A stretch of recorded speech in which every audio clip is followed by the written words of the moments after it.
Fundamental rights, importance and summary. Initially, the Constitution of India had 7 fundamental rights that are borrowed from the Constitution of the USA, but later on, right to property was abolished and now there are just 6 fundamental rights in force. In this article, we have explained meaning of all the fundamental rights in detail. 1. Right to equality. Art. 14 to 18. Article 14 represents the idea of equality, which states that the state shall not deny to any person equality before the law or the equal protection of the laws within the territory of India. The equality before the law is guaranteed to all without regard to race, color, or nationality. Article 15. Non-discrimination on grounds of religion, race, caste, sex, or place of birth. Article 16. Equality of opportunity in public employment. Article 17. Abolition of untouchability. Article 18. Abolition of titles.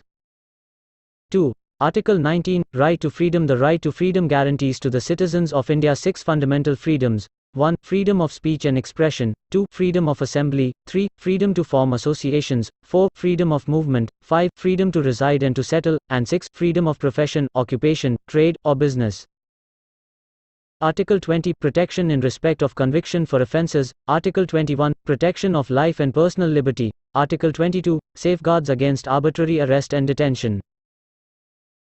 3. Articles 23 to 24. Right against exploitation. Article 23 prohibits traffic in human beings, women, children, beggars or other forced labor. Militate against human dignity.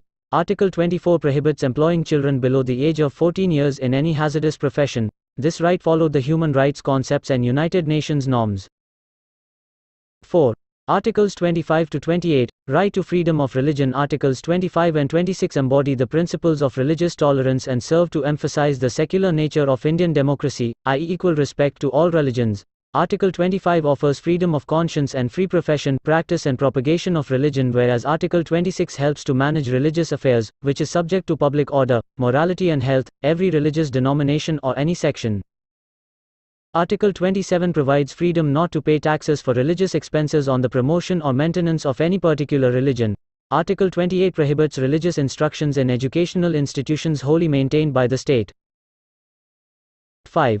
Articles 29 to 30. Rights to minorities, cultural and educational rights. Article 29 provides protection of the interests of minorities.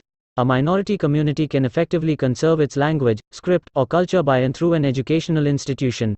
Article 30 states the rights of minorities, whether based on religion or language, to establish and administer educational institutions. The 44th Amendment has abolished the right to property as a fundamental right guaranteed by Art. 19, F, and Art. 31 of the Constitution. It is now only a legal right under Article 300A, gives protection against executive action but not against legislative action. 6. Articles 32 to 35. Right to constitutional remedies. Rights, in order to be meaningful, must be enforceable and backed by remedies in case of violation. This article guarantees the right to move the Supreme Court by appropriate proceedings for the enforcement of fundamental rights and deals with the Supreme Court's power to issue order or writs for the enforcement of fundamental rights. Article 33 empowers Parliament to modify the application of fundamental rights to the armed forces or forces charged with the maintenance of public order. On the other hand, Article 35 lays down that the power to make laws to give effect to certain specified fundamental rights shall vest only with the Parliament and not with state legislatures. Therefore, fundamental rights play a significant role because they are most essential for the attainment of the full intellectual, moral, and spiritual status of an individual. Therefore, the objective behind the inclusion of fundamental rights in the Constitution was to establish a government of law to preserve individual liberty, building an equitable society, and establish a welfare state.